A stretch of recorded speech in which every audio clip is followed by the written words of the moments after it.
สถานีวิทยุกระจายเสียงแห่งประเทศไทยจังหวัดเชียงใหม่ AM 1476 กิโลเฮิรตซ์สถานีวิทยุภาคภาษาชาติพันธุ์แห่งเดียวในประเทศไทย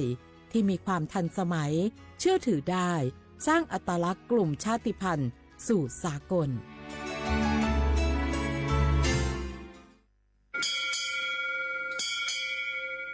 โอ้บูดาจ้าโอมิชเปอร์เหมือนสุงคาบอกว่าเนาะจงตูดูธรรมาสถานีวิทยุภาษาชาติพันธุ์แห่งเดียวในประเทศไทยทันสมัยเชื่อถือได้แล้วพบกันที่สวทเชียงใหม่ AM 1476 กิโลเฮิรตซ์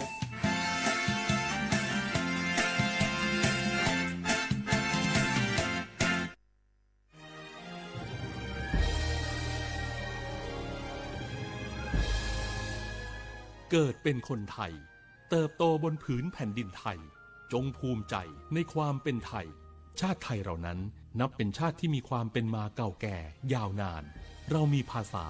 วัฒนธรรมและมีสิ่งต่างๆที่เป็นเอกลักษณ์ให้เราได้ภาคภูมิใจในความเป็นคนไทย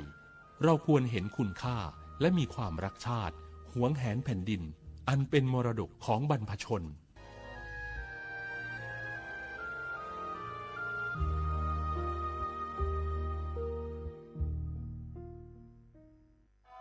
ฟ้าสลัวมัวแสงระวีส่อง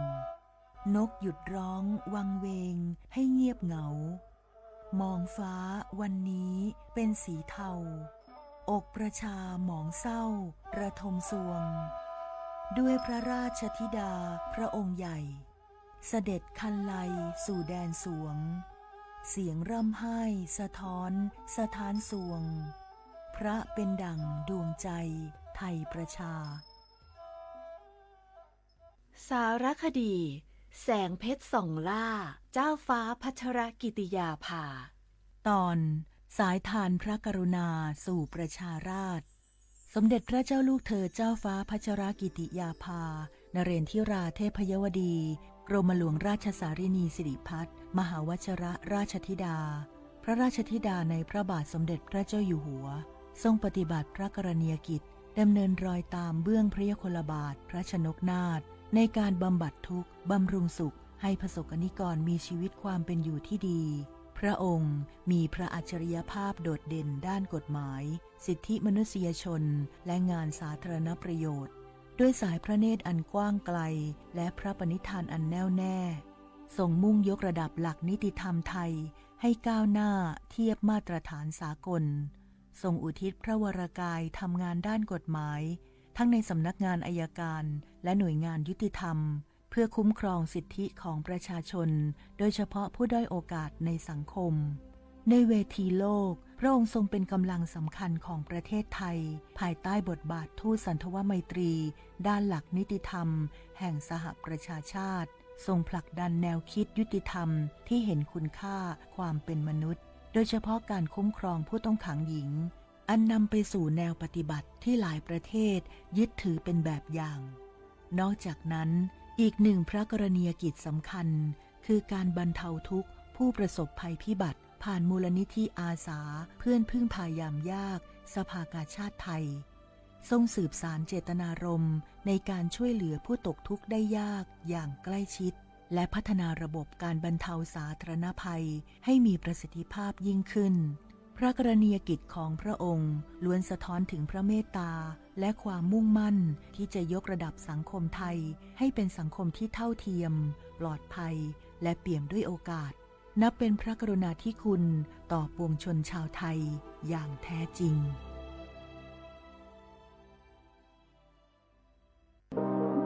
ร่วมเป็นเจ้าภาพงานระดับโลกจัดขึ้นในประเทศไทยการประชุมสภาผู้ว่าการกองทุนการเงินระหว่างประเทศและกลุ่มธนาคารโลก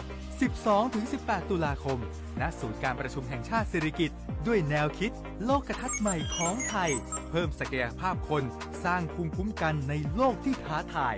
มาร่วมเป็นส่วนหนึ่งของการประชุมครั้งประวัติศาสตร์เพื่อปรับตัวสู่อนาคตร่วมกันอย่างมั่นคง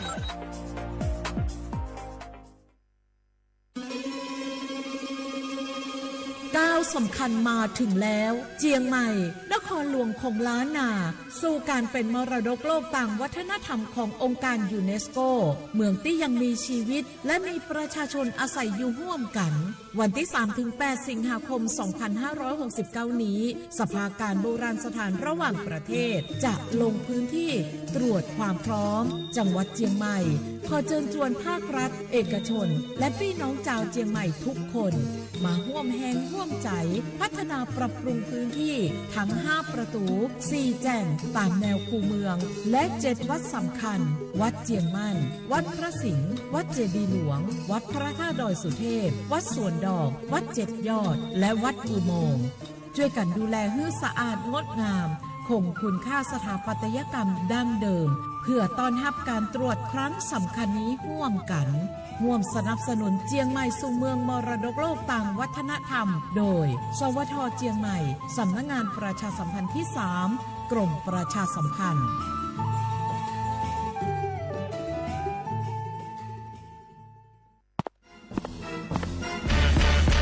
แก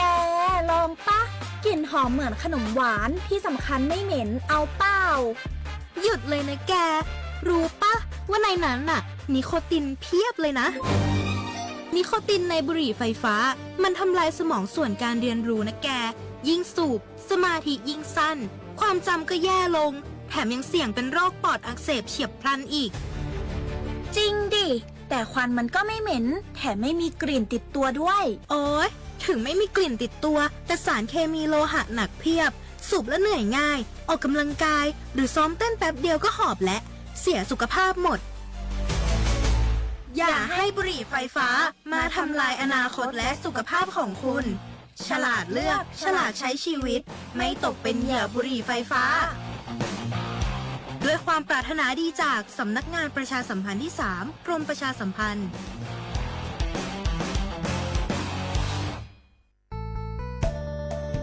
สถานีวิทยุกระจายเสียงแห่งประเทศไทยจังหวัดเชียงใหม่กรมประชาสัมพันธ์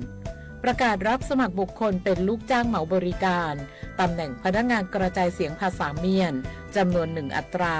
เพื่อเป็นตัวแทนนำข่าวสารร่วมพัฒนาคุณภาพชีวิตชาวเมียนและเผยแพร่วัฒนธรรมท้องถิ่นให้เป็นที่รู้จักผู้สนใจยื่นใบสมัครด้วยตนเองได้ที่งานธุรการสถานีวิทยุกระจายเสียงแห่งประเทศไทยจังหวัดเชียงใหม่ตำบลช้างคลานอำเภอเมืองจังหวัดเชียงใหม่ตั้งแต่บัดนี้เป็นต้นไปสอบถามข้อมูลเพิ่มเติมได้ที่053-276-068ในวันและเวลาราชการมังเลี้ยวเอาเก่งเศร้าก็เจ็บป่วยฉุกเฉินวิกฤตอันตรายถึงชีวิตคนไทยทุกคนใช้สิทธิเจ็บป่วยฉุกเฉินวิกฤตเข้ารักษาโรงพยาบาลใกล้ที่สุดได้ทันทีไม่เกิน72ชั่วโมงตามนโยบายรัฐบาลให้ความคุ้มครองสอบถามเพิ่มเติมสายด่วนสปสช1330ตลอด24ชั่วโมงพี่น้องเขาสนใจใครปืนเผาผ่านตั้งห้องปล่อยเสียงสวทเก้งใหม่ปั่นตั้งหูห่มปาดังมีดังซื้อถ่อมแจ้งแล้งหลีกว่าไก่ในปืนตีเจดอนเก้งใหม่กับสืบมาเลยดีสวทเก้งใหม่หมายฝน053-276-068และ092-246-8579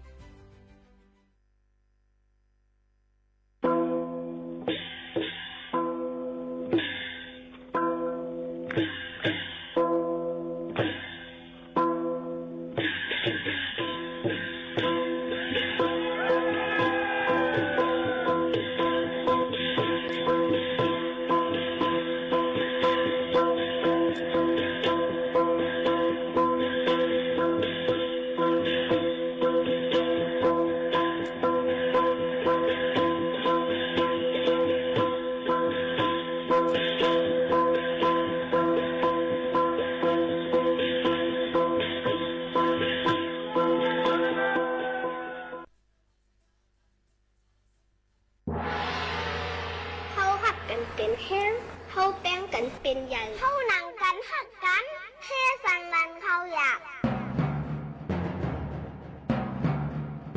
เขาหลุดจอยกันแก่มือมันอยากเขาหลุดจอยกันหักมือมันนัก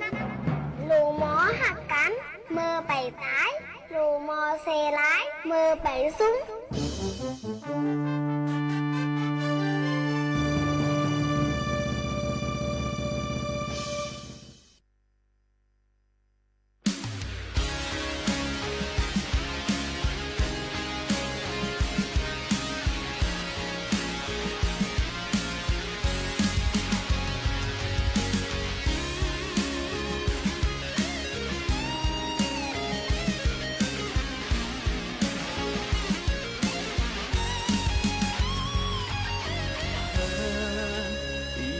เจอเคยเร็วอยู่จอมพังเมาเขียวโทนเอาพักจอเข้าเหนียวเฮาพร้อมออกเสียงเลี้ยวจอยกันมา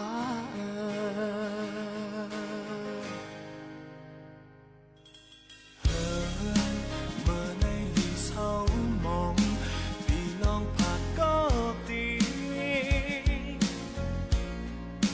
ตาบอกขึ้นหานอันหันเลยปล่อยเป็นหานหานอยู่ไว้เจอเย็นก็เย็นเจอลูกก็ลูกเจอสัมพีกัน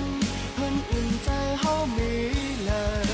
วันนั้นปลายเพลงก็หนึ่งลู่ย้อนยาเมาก็หนึ่งแห่งการยานเมืองก็หนึ่งตาแก้มหน้าเฮินไว้ตาแถมการเมืองในจังมุนเลยทาบลงปุดหา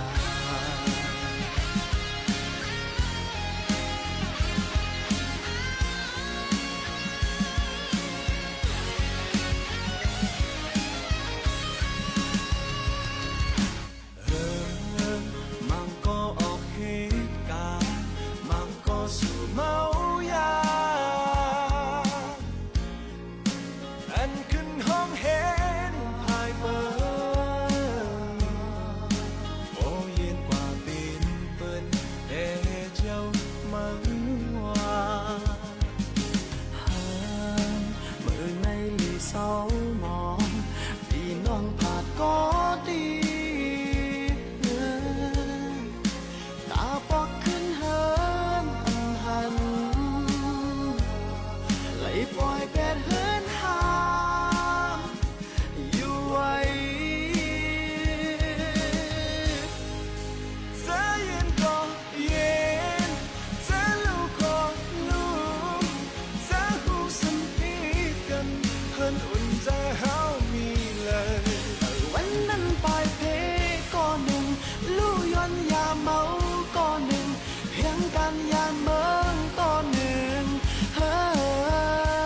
นตาแก้มหน้าเฮินไว้ตาแจ่มการเมืองในเศร้ามุนเลยทักลงปุดหา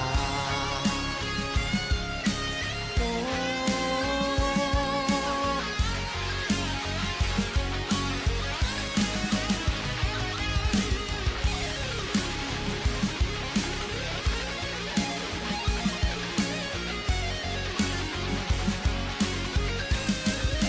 เจอเย็นก็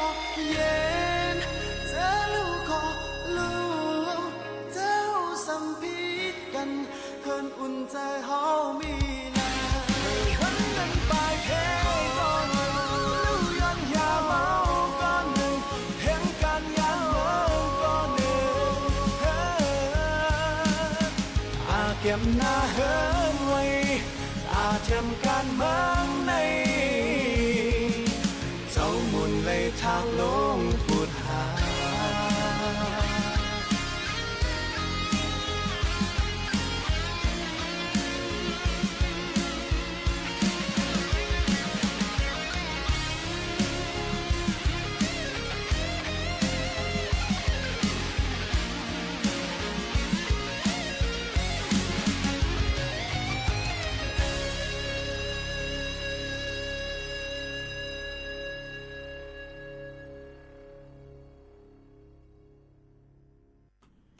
เมื่อซุงค่าเมื่อซุงพี่น้องพุงยินถ่อมเฮาขากูก็กูกวนค่ะทบกันตีเนอร์ตอนการห้องปล่อยเสียงสวทเก้งใหม่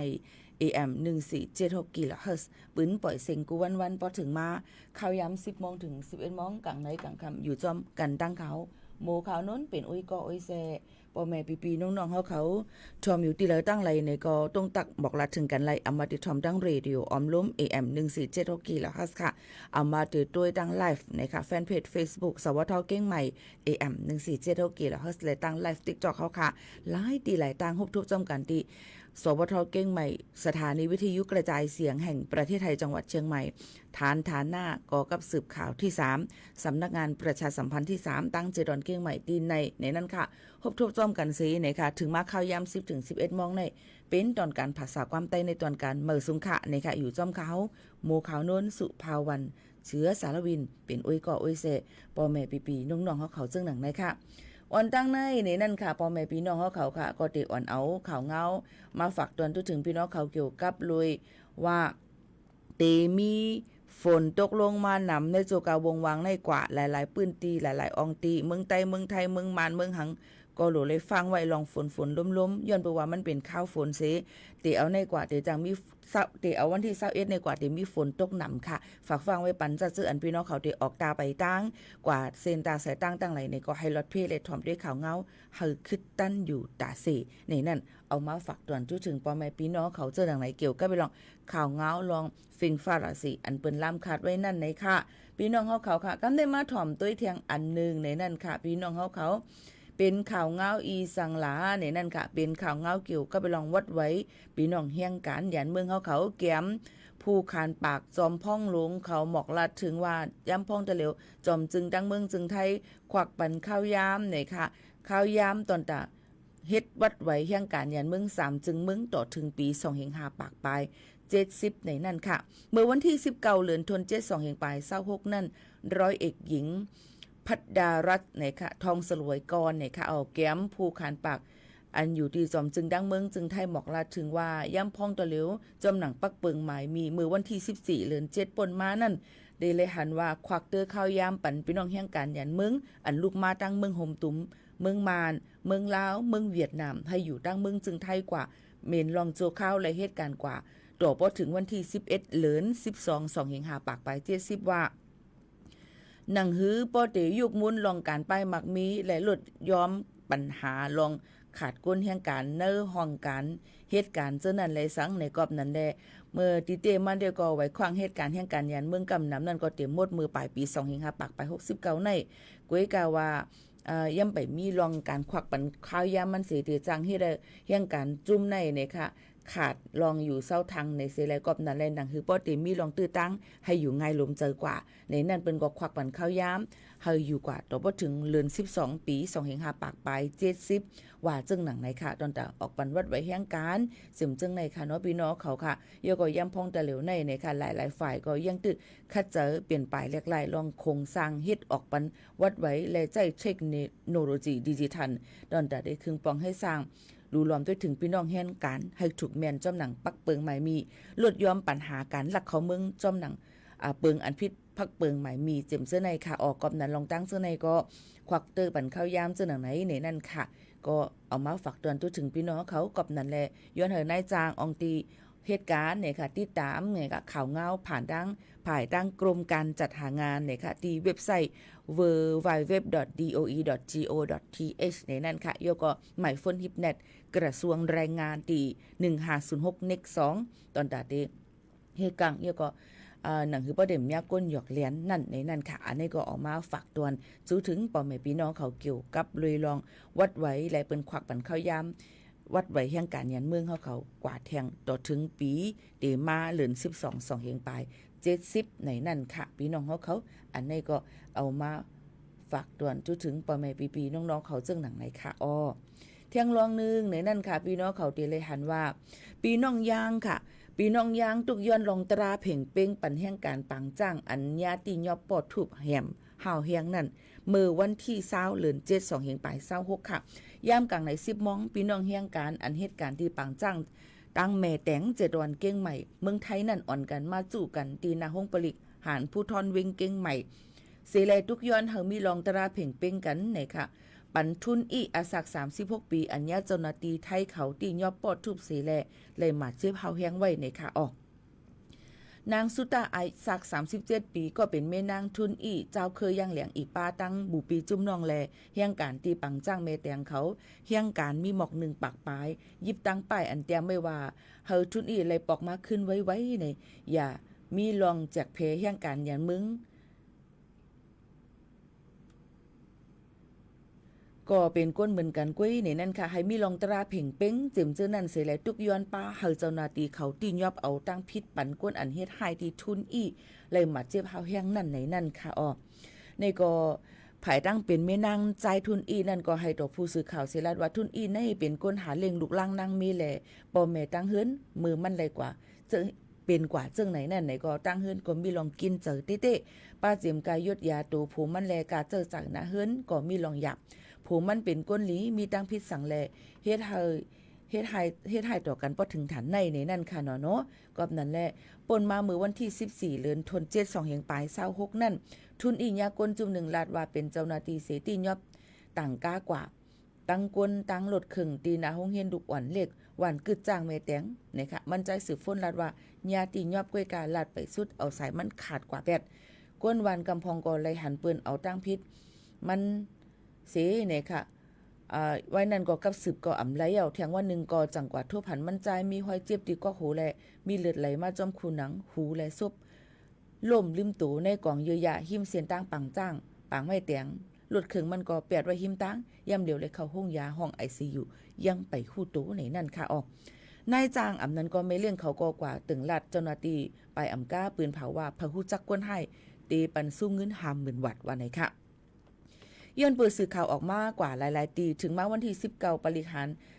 ตับเปิดเรียนหมาย33ออกลีกว่าในคำขึ้นนั้นมีเจ้าหน้าที่เขาต้อง1อยู่ไว้ตียอมนั่นผู้ไหลเฮ็ดพิษไหนตื้นเตตึกทัดทองเสติเอาตั้งพิษปันกว่าอยู่ในข่าวเตียมาย่ำเหลียวปลิกไปเรียนหาก็อันตกปุนพรคำขึ้นนั้นมามอบตัวไว้ตีห้องปริหารเขาลัดว่าอ่ำได้ปอดทุบเพชรไทยมันใจมือเขาตั้งหลานนั่นมันใจอ่ำมีไว้กับตัวแลอ่างห้องกว่า7ตีตับเขากวยกามันใจเกียกตกเหนือกาหังกวยเขาก็เอารถครึ่งมันนั่นเคียลงปันหิมตั้งกวยเนี่ยค่ะกวยกาในสื่อตรงวงแกถ้าสั่งว่าปอกเกียกตัวกาเตเลยมีห้อยเจ็บจอมแขนขาดูคิงกวยอันในเตอตีก็โหปอหูก้นเกียกตัวก็เฮ็ดสั่งอ่ำมาด้วยสิช่วยปันกว่าส่งที่ห้องยาจึงเจ้าหนังไหนเจ้าหน้าที่บริหารผู้ทอนก็ว่าตีครึ่งปองปันให้มีรองตราเพ่งเป้งกว่าแทงเนี่ยค่ะอันไหนเตเลยว่าพี่น้องเจ้ายางเขานั้นมีลองพร้อมโฮมกันสิออกเนกลางเจอทุกย้อนลองตราเพ่งเป้งปันเนี่ยค่ะก้นก็1อันที่เลยย่าปืนเฮ็ดให้หมัดเจ็บไว้นั่นจึงไหนค่ะเนาะอันนี้ก็ติเลยว่าอยู่มุนเนนำเจอกันเตๆว้าๆเนี่ยนั่นค่ะกำในประเด็นมาตัวเกี่ยวกับเลยลองพี่น้องเจอคือใต้เฮาค่ะยำพองตะเหลวนั่นในไปเซเลมาอยู่เศร้าทางตั้งวันเปิ้นเมืองเปิ้นเหี่ยวในมังเจอซ้ำดีกว่าเฮ็ดให้ต่อเปิ้นเจออันเป็นพี่น้องเจ้าเฮิรนเฮาสำเป็นพี่น้องแขกในค่ะเนาะมังเจอซ้ำในค่ะติอ่อนกันกว่าพิษโมกันตั้งเหนืออ่อนไลเสียแลเฮ็ดให้เปิ้นจันจังเฮาค่ะกว่าก็มีคือมังเจอซ้ำเนี่ยค่ะกูอำเลยนาการเนี่ยค่ะ1เปิ้นว่า1แค่นไขเวียนเสือกยอกเสือสิเฮ็ดสร้างคอนเทนต์เฮ็ดลองในสื่อตรงวงหรือโซเชียลมีเดียก็ตั้งนำตั้งหลายก็นั้นแลยังพ้องตะเหลวนั่นบ่ได้มาด้วยในกังเจอเจ้าเฮือนนั่นในจึงเปิ้นจันจังเฮาค่ะเนี่ยกอบนั้นพี่น้องเขารู้เลยฟังอยู่ฟังกินอย่าก็อย่าไปมือล้วนมือไว้เนี่ยเพียวกว่าหาเต็มปันตั้งหันถึงตี1เหี่ยวตี1สื่ออันนึงเหี่ยวอันนึงเนี่ยค่ะแต่แล้วเนี่ยสืบล่ามาเที่ยงตั้งนำตั้งหลายหันเต็มเจ้าเต็มเจียวเนี่ยค่ะเนาะจะอยู่กับอันเปิ้นว่าเฮาคันนั่นมันก็อันเปิ้นเตรียมกว่าเปิ้นย่ำฮู้ว่าเจอตี้อ่ำเจอตี้ย้อนนั่นแหละเฮาก็อย่าไปเจอไม่แหน่นเพียวเนี่ยค่ะบ่เฮาใครอยู่เย็นเนี่ยเขาก็เต็มจังกะเห่าไผเอาละซื่อๆซึ่งนั่นนี่ค่ะเนาะกอบนั้นพี่น้องเขาก็เจอกันใจเย็นกันอีกอ่อนนึงย่อก็ฟังอยู่ฟังกินกันจ้อมยำพองตะเหลวนั่นยังดึกเป็นโจข่าวที่เปิ้นออกกดจัดกดทัดด้วยเฮาเคียงเอาตั้งพิษดอนดาก้นเฮ็ดพิษปักเปิงหมายมีอยู่ค่ะอันนี้ก็เอามาฝากไว้ปั่นปอมให้พี่น้องเขาให้เลยค่ะผู้จำกันจึงหนังไหนค่ะอ๋อถมได้พิ้งก็มันย้อนมากกามให้อ่อนอายก้นผ่านค่ะสืบทำค่ะ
เอาค่ะเพ่งกว่ามานูถูกใจหนึ่งโหเนี่ยค่ะพี่น้องขอยันกันเข้ามาเมื่อไกลเปิดปันให้เล็กยิ้มถ่อมเมี่ยวค่ะนะเป็นเพ่งความ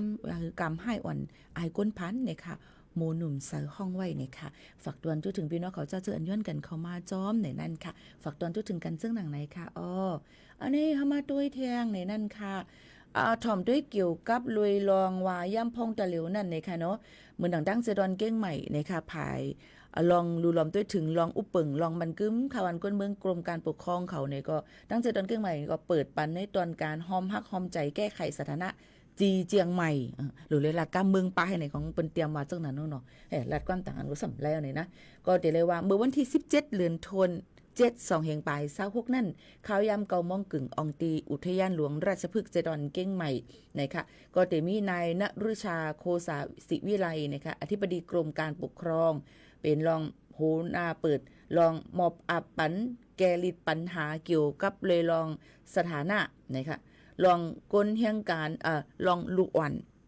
นะคะเนาะในนั้นค่ะอันเป็นหมายเลขจีอันนั้นเลขจีในโรงเรียนนั่นในนั้นค่ะพี่น้องเขาตอนดาเดยุคมุนสมเด็จพระกนิษฐาธิราชเจ้ากรมสมเด็จพระเทพรัตนราชสุดาสยามบรมราชกุมารี ในนั่นค่ะก็จะมีนายรัฐพลนราดิศรผู้ก้อนเจดอนเก้งใหม่นะคะมอบอาบปันนายชัชวานปัญญาแก่ผู้ก้อนเจดอนเก้งใหม่เป็นผู้หมอกลาดนะคะ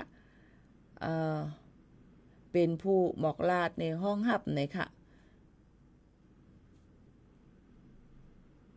หลายฝ่ายในนั่นค่ะดอนตาดีเฮ็ดปันลูกอ่อนจะเจออันมีสัญชาติไทยในนั่นค่ะลูกอ่อนไม้ตูจีอันอยู่ในห้องเฮียนนั่นเลยค่ะกำนำเปิ้นก็ดีมีลองสุนไลสุนเป็นเพ่งเป้งจอมเปิ้นมาได้เป็นรองการป้ายปัญญามาได้เป็นรองการป้ายอยู่หลีรู้ล้อมได้ถึงรองป้ายอยู่หลีเจอในไรสังในนั่นค่ะแล้วก็ภายตั้งกรมการปกครองในนั่นค่ะเปิ้นก็จ่องไกลสั่งมาว่าเฮาอ่อนกันคัดเจอเนี่ยค่ะรู้ล้อมได้ถึงรองหมายกับโตลูกอ่อนเจอในหนังหือปอเตมีหมายกับโตยาวเสเลยตีห้องหับเนี่ยค่ะภายดังปักเปิงใหม่มีเปิ้นในนั่นค่ะในพื้นที่เซดอนเก้งใหม่นั่นเนี่ยค่ะมีลูกอ่อนไม้โตกับโตไม้จีนั่นอยู่24,000เฮง8ปากปลาย21ก้อเนี่ยค่ะคึงปองให้สร้างกว่าเย่าในอำเภอเมืองแลดัง6เจเวียงจำนั่นเนี่ยค่ะเนาะเหมือนหนังตั้งเมืองเก้งใหม่หางดงสารปีสันปัดสันกำแพงว่าในนั่นค่ะเนาะเจ้าในค่ะเนาะเพิ่นก็เฮ็ดกว่าเย่ากว่าเย่าหมอก14,000ปากไป57ก็ในนั่นค่ะเย่าก็ย่ำพองตะเหลียวก็เปิ้นดึกขึงปองเฮ็ดสร้างกันอยู่ในนั่นค่ะพี่น้องเขาเกี่ยวกับอย่างลูกอันหมายเลขจีอันว่าในนั่นค่ะนี่ก็ยืนมอบอาปันหลายๆตีหลายๆก็เย่าในนั่นค่ะตั้งเจดอนเก้งใหม่มันก็ถามมาตั้งลำปุ้นค่ะลูกตั้งกรุงเทพมหานครค่ะลูกต่างตีอันนี้ไปมีข่าวง่าวว่าซึ่งหือบ่มีเดมาต่อไต่หมอกลัดถึงบ่แม่ปีน้องๆเฮาเขาอยู่ห่างในนั่นค่ะเนาะเย่าก็หมายจีโกสอันว่าเนี่ยหมายจีลูกอ่อนนั่นเจอหมายกับตัวเจอว่าเป็นวัดไหวประชาชนในค่ะนะก้วยกาว่าเป็นหมายรหัสโจข้าวอันตีผายตั้งห้องการผายป้ายปิ่งยาเขาออกปันดอนดาลูกอ่อนอันนี้เจอคือดอนดาได้เขาเฮียนลิกไลในนั่นค่ะเพราะว่าผ่านกว่าฝ่ายลงจือเซียนไม้ในนั่นก็ฝ่ายทะเบียนเนี่ยมันก็จะเปลี่ยนกว่าเป็นหมายกับตัว13ตัวในนั่นค่ะเย่าก็จะเลยหับไว้กับตัวกว่าหนังหือป้อเตขึ้นเฮียนเย่าก็หนังหือป้อเตขึ้นเฮียนไลหนังหือป้อเตเขามีศูนย์ไลศูนย์เป็นตาได้ก่อยยดยารู้รวมได้ถึงลงป้ายอยู่หรือจำจะได้ให้มีลองผิงเป้งกว่าในนั่นค่ะพี่น้องเขาก็เพราะว่าภายกระทรวงมหาดไทยเขาในนั่นค่ะเปิ้นก็เตปันนั่นเนี่ยก็เตเลยลูกอ่อนไม้จีนั่นก็เตเปลี่ยนเป็นไม้13ตัวเนี่ยค่ะอันเตขึ้นตัวโดย0ในนั่นค่ะพี่น้องเขาค่ะย่อก็เป็นไม้กับตัวก้นอันตีใจสัญชาติไทยในนั่นค่ะพี่น้องเขาค่ะย่อก็เพราะว่าเป็นสถานะกว่าเย่าซ้ำเตเลยวัดไว้อีสังเทียงหล่าในค่ะนะพี่น้องเขาค่ะลองตั้งเจอในนั่นในค่ะขึ้นอยู่จ้อมหนังว่าภายกระทรวงมหาดไทยฝ่ายเปิ้นออกเฮ็ดปันวัดไว้นั่นว่าลูกอ่อนก็นั่นในค่ะเตเลยวัดไว้อีสังในนั่นค่ะลูกอ่อนนั่นเตเป็นวัดไว้กับตัวคนซึ่งไม่มีสัญชาติไทยวัดสีขาวเป็นวัดโหศูนย์เนี่ยค่ะตอนซึ่งหนังไหนค่ะเย่าก็มีทะเบียนประวัติไว้ทร38ค่ะเย่าก็เพราะเป็นไว้สีขวางนั่นเนี่ยก็เป็นก้นลูกอ่อนแห่งการยันเมืองอันไรขว้างมาอยู่เศร้าถังตั้งเมืองจึงไทยเจ็มจึงไหนค่ะเนาะเย่าก็วัดไว้ชนกลุ่มน้อยนั้นก็วัดไว้ปืนตีสูงอันว่าได้ซ้ำเป็นเจอกลุ่มเจ้าคืออันที่อยู่ตั้งเมืองจึงไทยมาจอมเรียนดินมาเนี่ยนั่นค่ะเพราะว่าใครเปลี่ยนเป็นรองคือไทยสัญชาติไทยล่ะในนั้นเตเลยผ่านหลายรองหลายคักตวนกันอยู่เนี่ยค่ะนั่นก็จะเป็นลองตั้งมันเทียงว่าลูกอ่อนมีวัดไหวอีสังเข้าในตระหว่างจึงหือพองวัดไหวก็เป็นปอวัดไหวก็เป็นแม่เป็นจึงหือจึงหนังไหนค่ะก้วยกาวว่าบ่ถามว่าวัดไหวลูกอ่อนในห้องเฮียนนั่นเป็นเลขจีอันว่านั่นเนี่ยมันที่ออกปันโจข้าวตอนตาได้ตอบเลข5ที่มังในห้องเฮียนเปิ้นที่มีหมายกับตัวบ่มีหมายกับตัวมันหัวที่ออกปันจึงหือเนี่ยเปิ้นก็เพชรออกปันในโจข้าวในนั่นเนี่ยค่ะเนาะอันนี้ก็เป็นเทียงนึงรองที่พี่น้องเขาวนมา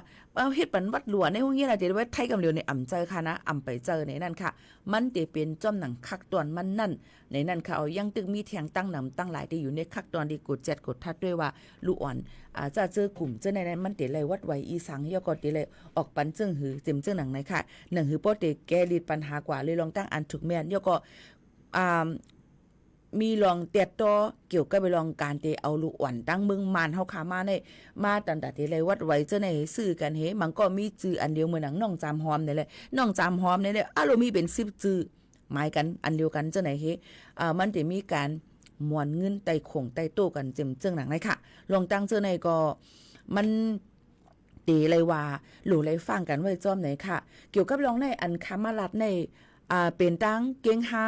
เป็นตั้งเก้งใหม่เนี่ยค่ะเย่าก็ต่างเจดอนเตมีเจิงหือเทียงในก็หลู่เลยถามกว่ามันก็ถามว่าพวกเขาเก่าหลักฐานมาแล้วก็ยินทั้งก้อยก็เร็วจังไรอันนี้เดเลยลาดว่าหมายจีอันว่านั้นมันเป็นที่ในห้องเฮียนเปิ้นออกปันให้แลสั่งเจอว่าในห้องเฮียนเปิ้นย้อนอีสังมาก็เฮาก็รู้เลยเอากว่ายินปันที่ห้องเฮียนเปิ้นที่เหตุการณ์กว่ามันติง่ายแง้มตอนตาเฮาค่ะก็เฮ็ดเอาหังกุ้ยในนั่นค่ะอันนี้ก็ย้อนฝากไว้ปันพ่อแม่พี่น้องเขาจะเจออันอำปองเจอยก็ต่างตี4เหรียญต่างเจตวนที่มีเจิงหือในนั่นก็รู้เลยถ่อมด้วยข่าวเงาตั้งอำเภอตั้งใจเวียงตั้งนั้นแทงกำหนึ่งในนั่นค่ะอันนี้ก็เป็นตอนตาดังเก่งไฮแล้วก็ตั้งใจดอนเก่งใหม่อันที่เปิ้นออกปันซึ่งหนังไหนค่ะอ๋อบ่มีลองคลิปหน้าซึ่งหือเตมาหมอกลาดปันอยู่ห่างค่ะพ่อแม่ปีๆน้องๆเขาค่ะอันค่าลาดกันได้ตรงป่องเจอก็ฮู้มันก็นึกว่าลูกค้าเป็นไม้จีอ๋อเนี่ยมันเป็นไว้อันที่เปิ้นออกปันที่ในห้องเฮียนเฮามีหมายกับตัวตอนตาเตตอบลีค่าตอนตาเตตอบภายออนไลน์ค่ะจึงจะได้ให้เขาฮู้ว่าล้วนก็ในมีนำกัดมอกะหืออยู่ในเฮ็ดไหนค่ะอ๋อพี่น้องเขาค่ะนี่ก็เป็นจังไหนค่ะเนาะสั่งเจอว่าไปปองเจอเที่ยงนี่ก็ต้องทำกันเข้ามาเที่ยงนี่ค่ะลองตั้งลองวัดลองไหวในหยุ่มยามาตื้นเตะมีกวนปองเจอมันก็ว่าเกิดเมืองไทยลูกค้าในค่าเป็นวัดไว้ต่างเราจ่องลูกค้าตื้นเตะเลยวัดไทยใจค่ะเนาะใจว่าเกิดเมืองไทยเตะเลยวัดไทยมีไว้เกิดเมืองไทยนี่ก็สำคัญเลยวัดเจิงเปิ้นนี่ก็ซ้ำไรเหมือนกันในนั่นค่ะพี่น้องเขาค่ะเนาะลองตั้งเจ้าในเกี่ยวกับไปลองป้อว่าลูกอ่อนเลยกว่าขึ้นห้องเฮียนเลยมีวัดไว้อีสังเป็นคนไร้ชาติไร้สัญชาติในนั่นจึงมีวัดไว้อีสังกว่าที่ในห้องเฮียนเปิ้นต้นออกปันหมายจีค่ะลาดว่าเป็นเมื่อออกปันตีในห้องเฮียนค่ะเนาะเจอต่างตีไหนค่ะนะตีในห้องเฮียนไหนค่ะถามว่าเมืองลำปูนจ่องเปิ้นที่ออกปันคาลาดกว่าเย้าข่าวว่าในไปฮู้ไปมีลอกลายย่อยยำมันมาป้อมีแต่มาปืนเผาปันจ่องไปถ่อมไรค่ะจ่องไปยินหนอพี่น้องเขาค่ะเตมีตีแล้วตั้งไรเที่ยงในเตมาหมอกลาดปันอยู่ค่ะเนาะพี่น้องเขาค่ะถ่อมได้เพียงความยอมเจ็บค่ะสายเฮืองห้องไว้ค่ะ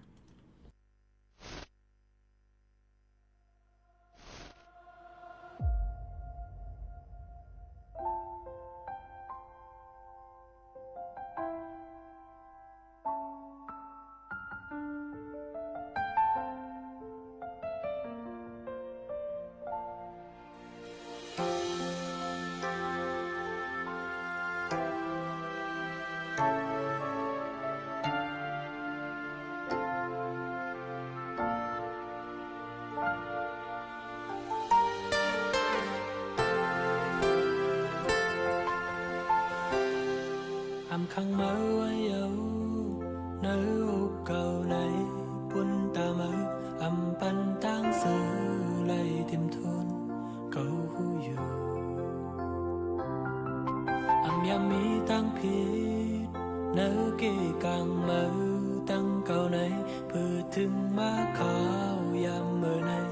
sự khơi yon yàn phải cầu đi khoáng pan sự bay lê tăng su sang mơ đi su cầu đi yom chê tăng hạc anh yam miวันสุนวันในเอาเป็นลองจังยานเอาตั้งยืงอ่านสองหาขึ้นปิ่นพลเนินไหลนอนฟันเพิ่นหน้าก่อนไหลลูปังเยาเมื่อเหตุปันเก่าไหลเจ็บยากสิ่งความผิดปอดอันมือลาดเหมือนไปเข็มมาแดงและหูเก่ามันเจ็บยาว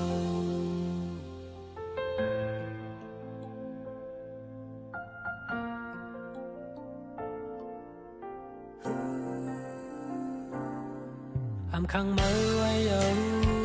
nếu cầu này quân ta mơ pan tăng sư lại tìm thôn cầu yêu yam mi tăng phiết nếu kỳ càng mơ tăng cầu này vừa thương ma khao yam mơ này sự khơi yon ya phải cầu đi khoáng pan sự bay lê tăng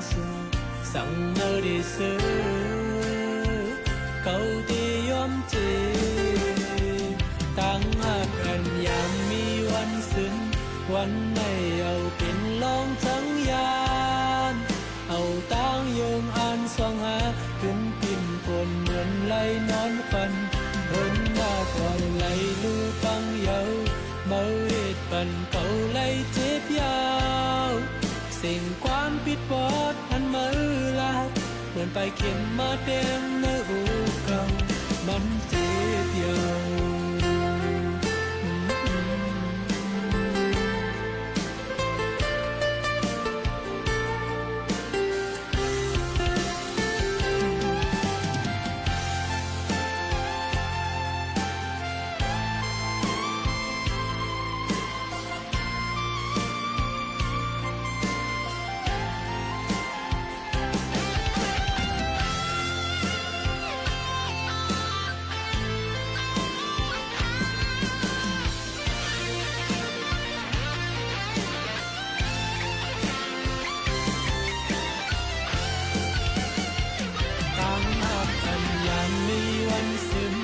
วันในเอาเป็นลองทั้งยา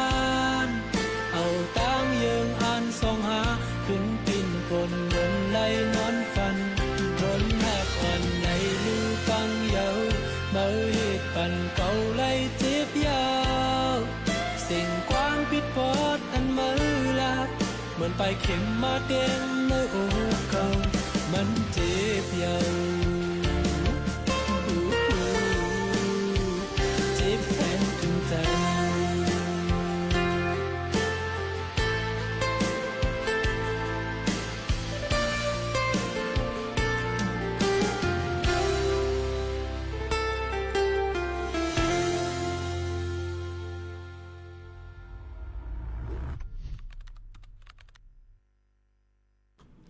ค่ะพ่อแม่พี่น้องเขาค่ะย่อมเจ็บในนั่นค่ะในก็ต้องถามกัน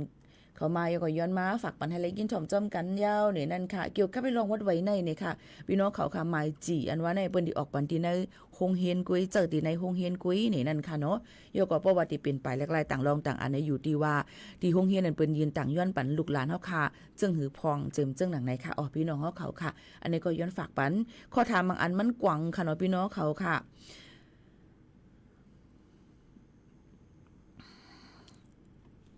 วัดอันตีปืนเฮ็ดปันในโรงเรียนนั่นป้อนี่ลาดกว่าเยาค่ะเนาะเมื่อไกลเนาะเป็นข้อตอบกว่าปันเยานี่ค่ะอันเกิดเมืองไทยป้อเรียนจบม.6 เหตุการณ์สังไลพองค่ะเกิดเมืองไทยเรียนจบม.6 1ล้วนเกิดกะละกะยาวมีไว้เกิด1มีไว้เกิดตีไรกว่าแจ้งเกิดจอมหนังชื่อคืออันเป็นปอเป็นแม่เยาก็ลงมาในทะเบียนบ้านก็เป็นปอเป็นแม่สังจือว่าล้วนเกิดในเมืองไทย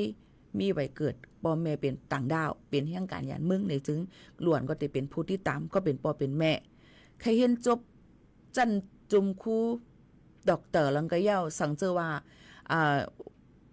ไว้เกิดล้วนเยาก็คักตวนมันอ่ำไปเต็มทนนี่ก็ล้วนก็ตึกเป็นแห่งการยันเมืองกว่ากะนั้นกุ้ยกะว่าสังวาล้วนนั่นเลยมีตื้อตั้งเปลี่ยนไปแลกๆลองวัดลองไว้เปิ้นกดจัดกดทัดด้วยว่าเปลี่ยนไปแลกๆซึ่งหือนี่ก็เตไลกว่าที่เป็นคักเป็นตอนกว่าเพราะว่าเห็นจบม.6 เหตุการณ์อีสังไลพองหลานี่ค่ะต้องใจอันเกิดในเมืองไทย1ติเลยตัวว่าเกิดเมืองไทยมีวัดไหวอีสัง2ป่อมมีวัดไหวอีสังมังตีเป็นอ่ำห้องหับค่ะว่าเหตุการณ์ย้อนเปว่าพอเปิ้นมาเจ้าหน้าที่เปิ้นมากดจัดกดทัดเปิ้นว่าเอาก้นเหตุการณ์เลยมีวัดไหวมาเหตุการณ์เจ้านายมันเจ้านายอำนั้นก็ปอเร่งไม่เร่งนั่นติญาตามตั้งพิษจำหนังปึงมติครม.เปิ้นตำวางไว้นั่นในค่ะนะในดูเลยป่องเจอว่าล้วนเกิดเมืองไทยในมีไว้วัดไหวอีสังในนั่นน่ะน้อมเจอว่าเกิดเมืองไทยเนี่ยเลยว่าจือว่าเกิดเมืองไทยเนี่ยก็มีวัดไหวอีสังเนี่ยก็หยาบค่ะกว่านั้นในก้นนึงก็ตื้นติเลยมีหมายกับตัวอันเลยอันนึงเจอไว้ตอนดาเดนนี้ก็หักศักดิ์ศรีว่าก้นก็ในเป็นเผาลูกตีเลยมาเฮ็ดเป็นจือหังเจิมเจิงหนังในค่ะอ๋อยก็เพราะว่าล้วนเหตุการณ์อีสังเลยพองลาเนี่ยค่ะล้วนมีตื้อตั้งตอนดาเหตุการณ์ไรตั้งนำตั้งหลายค่ะก้อยกะว่าอาศักตอนดาเหตุการณ์เนี่ย18คืนเนื้อนะเพราะอาศัก18ลงใจเปิ้นว่าใจแห่งกันทุกวันเลยซื้อว่าที่ในโรงเรียนนั้นเปิ้นว่าให้กว่าพึกการในข้าวตั้ง3เดือน6เดือนในนั่นที่ตั้งผืนลิกตั้งโรงเรียนเปิ้นลาดมาเสหลวนก็ในอยู่ในคักตอนดีกว่าพึกการเอาตั้งหู้ในนั่นเป็นแห่งกำนึงมันก็จะมีหลายรองหลายอันเนี่ยย้อนนั้นแหละพี่น้องเขาบ่ถามกว้างๆมาไหนตอบหยับเนี่ยในค่ะเนาะเกี่ยวกับไปลองวัดไว้ในนั่นค่ะพี่น้องเขาค่ะเนาะ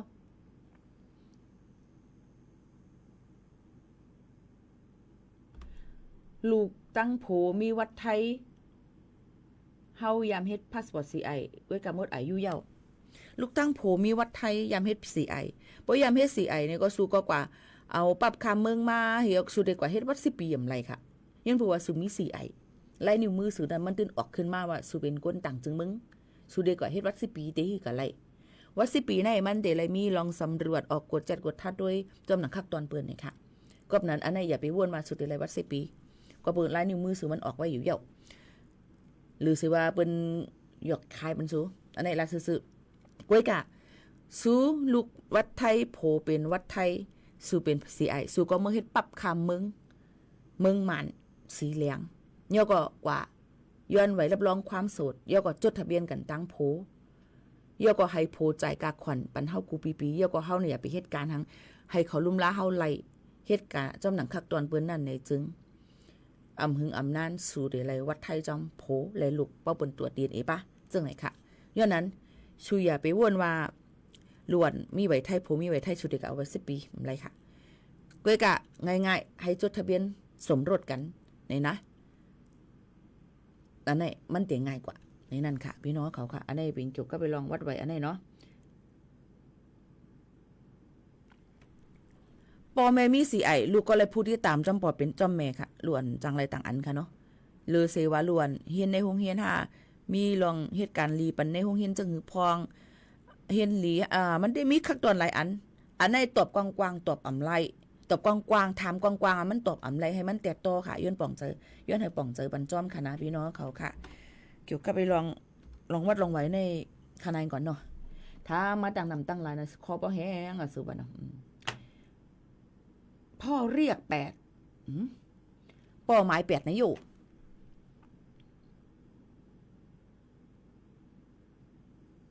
ลูกมีหมายหัว7ต้องได้ย้อนสัญชาติไรโดยหังปอหังแม่อะไรเกิดดีแล้วเข้ามาตั้งเลยจังไหนจอมค่ะอ๋อด้วยว่าไว้เกิดปอว่าเกิดแม่เป็นจังอยู่ดีแล้วเข้ามาตั้งมันเอาหลักฐานตั้งหมดตั้งซื้อนั่นกับทำตีลุ่มใจเวงค่ะอย่าไปทำคาข่าวใจเจ้าหน้าตีลุ่มใจเวงคาตอบอะไรอันที่มันตอบอะไรตีมันกว้างๆแล้วก็ตีมันแตกเรื่องให้บางอันในฮัลโหลเลยตัวหลักฐานมันก่อนว่ามันเป็นจังในกำปอคาตอบกว่าใน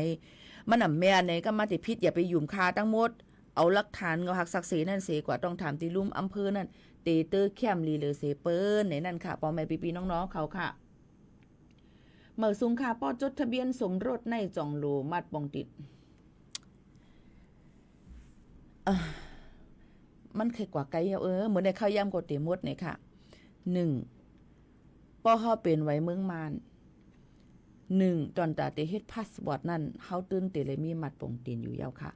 ป้ออำมีมัดปงตินนั่นกว่าเฮ็ดพาสปอร์ตอำไรค่ะตัวหนังก้นไทยเด็กกว่าเฮ็ดพาสปอร์ตในฮัลโหลเลยมีหมายกับตัวเฮาอยู่บัตรประชาชนอยู่ค่ะยกก็จังเลยกว่าเฮ็ดพาสปอร์ตค่ะก็นั่นแหละตื่นเตเลยมีมัดปองตินมีเองทองสู้สียาใส่ยินมีทะเบียนบานหน่อยยกกว่าเฮ็ดไว้ปรับพาสปอร์ตจังไหนอ่ะพี่น้องเขาตื่นเตเลยมีกูลองกูอันเป็นคักเป็นตอนมันค่ะ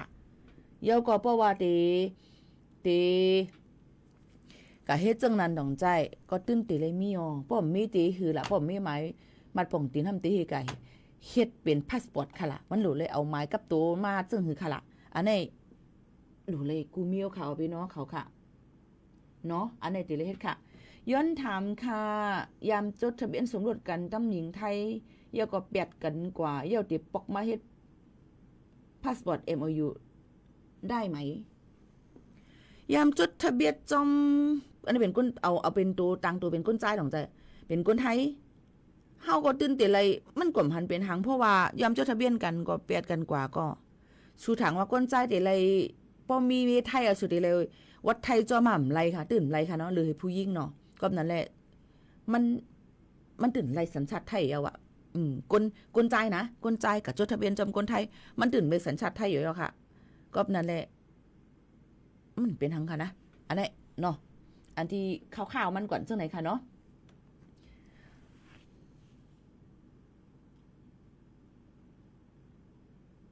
จ่องปามีข่าวเฮ็ดวัดใหม่ไปมีค่ะหางเงินเก็บเงินไว้ค่ะหมื่นปลายลาดหัวฮู้พี่เนี่ยนะปอ89เม89ในลูกเลยจึงหือค่ะปอ89เม89ในวัด10 ปีตั้งกลาง89ดอกใจ ลูกสูซ้ำปอ8 9แม่8 9เข้ามาเมื่อปีแล้วอยู่เฮ็ดจังหือให้ไหนนั่นน่ะเนาะยกก็ล้วนเกิดเมืองไทยเกิดตีแล้วมีไว้เกิดอยู่5บ่มีไว้เกิดบ่มีไว้เกิดในก็ล้วนก็ตรวจ DNA จำปอจำแม่เดจังไรวัดไว้อยู่ค่าเฮ็ดไหนคะอ้อว่าติเลยวัดไว้จังหือล่ะในก็ติเลยตัวล้วนติเลย10 ปีห้ามนั้นล้วนติเลยสัญชาติไทยหาในเหลือเลยตัวตั้งหึงดังนั้นปอแม่มันแทงกำ1ค่ะปอตัวย้อนหลังติเลยตัวตีเลยค่ะด้วยกะที่เฮิรนสอมสวทเก่งใหม่ AM 1476กิโลเฮิรตซ์ค่ะข่าวยามโมเดียวค่ะพี่น้องเขาจังคิดว่าอุปโภคจำกันเที่ยงค่ะคุณป้อมค่ะฮักผิดใจกับจังพี่เด้อค่ะมื้อในปันปีหมู่ผิดใจก็เร็วเหี่ยวเลยเนาะโอเคถ่ายกันมื้ออยู่นะพอตอบๆตั้นพึดต้นทีค่ะมื้อค่ะบ๊ายบายค่ะมอนๆค่ะขอบคุณค่ะ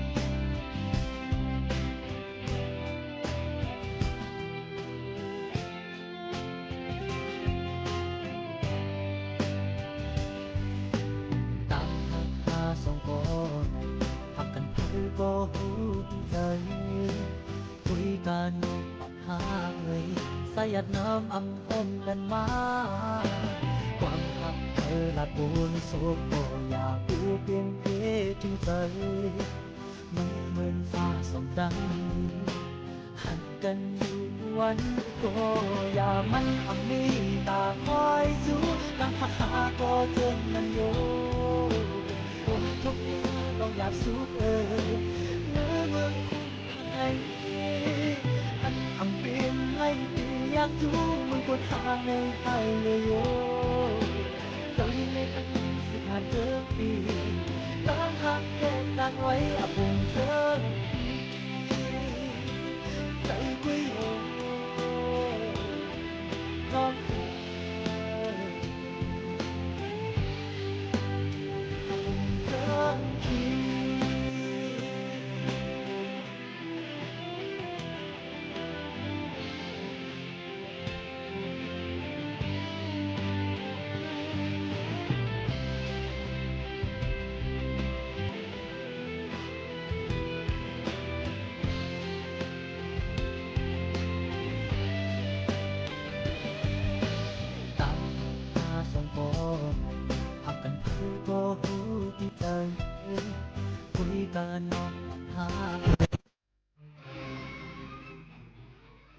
รับฟังข่าวต้นชั่วโมง 11 นาฬิกากับธราวุฒิวิชัยดิษฐ์ครับกระทรวงศึกษาธิการเร่งช่วยเหลือนักศึกษาในสังกัดกรมส่งเสริมการเรียนรู้ที่ไม่ผ่านเกณฑ์การได้รับบัตรสวัสดิการแห่งรัฐกว่า 269,000 คนอีกสักครู่กลับมาติดตามรายละเอียดครับ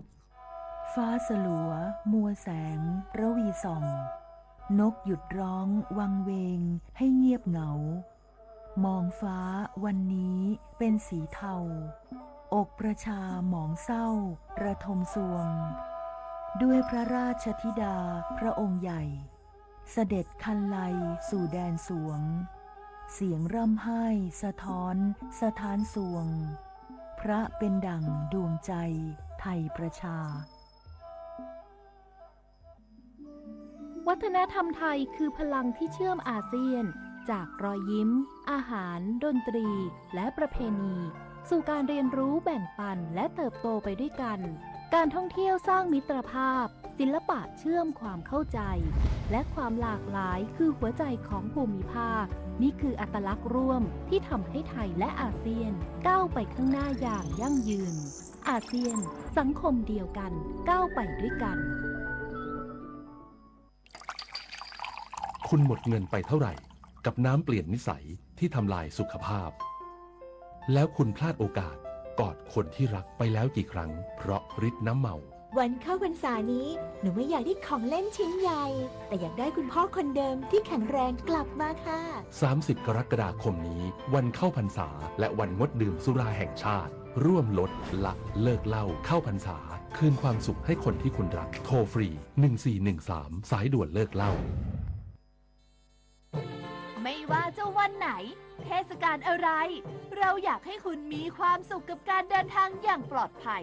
แค่เคารพกฎจราจรใช้รถใช้ถนนด้วยความระมัดระวังไม่ขับรถเร็วเกินกว่ากฎหมายกำหนด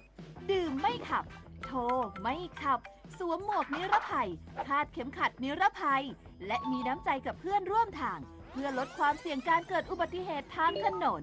ชีวิตวิถีใหม่ขับขี่อย่างปลอดภัยไร้อุบัติเหตุ กระทรวงศึกษาธิการเร่งช่วยเหลือนักศึกษาในสังกัดกรมส่งเสริมการเรียนรู้ที่ไม่ผ่านเกณฑ์การได้รับบัตรสวัสดิการแห่งรัฐกว่า 269,000 คนพร้อมย้ำไม่ควรมีใครต้องหลุดออก